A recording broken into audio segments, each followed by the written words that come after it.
but it doesn't feel like that because it's midday and the sun is out and I'm in my bedroom and I can't breathe at 24 over the same thing which made me lose my breath at 14. I wonder how it feels for normal people. They must have so much free brain space, and I wonder how much extra thinking they get done, how much extra work they can do with all the time not taken up by trying to catch their breath and trying not to obsess. I envy them for a moment before remembering this is the only consistent part of myself and I don't know who I'd be without it. Maybe I'd have been a mean girl at school, maybe popular, maybe academically bright, all the possibilities I've mourned for myself over the years as a girl who had things get in the way. I'm not ungrateful. Like I said, I love the silly life I've made for myself and I credit the panic that I've existed in. I don't think I'd be doing any of this without it.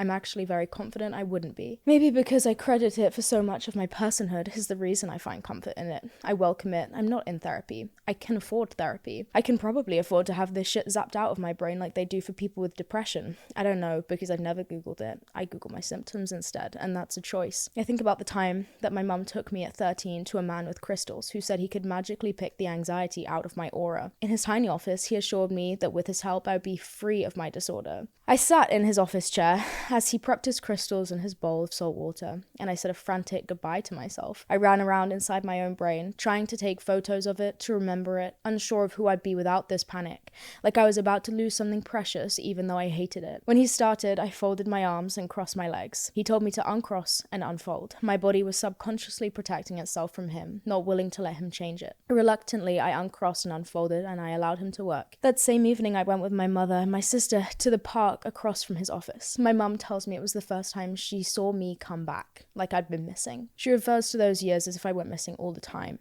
She tells me there were days when she got her little girl back, but that I would always go away again. I know what she means, and I hate to think I could ever go missing again. I feel like I'm clinging to myself and to my life as if it's something that could be yanked away. And it's a horrible feeling, no matter how self-aware I become, or how many books I read, or how many therapists I visit. I always feel powerless to this monster coming back and choosing to take it all away again. I've figured everything else out, but never how to banish this. My worst fear is actually that I've never even tried. When I was 15, I returned to school after nearly a 3-year hiatus in which I spent my days locked inside my bedroom, panicking and Googling and panicking and Googling. Why did I return?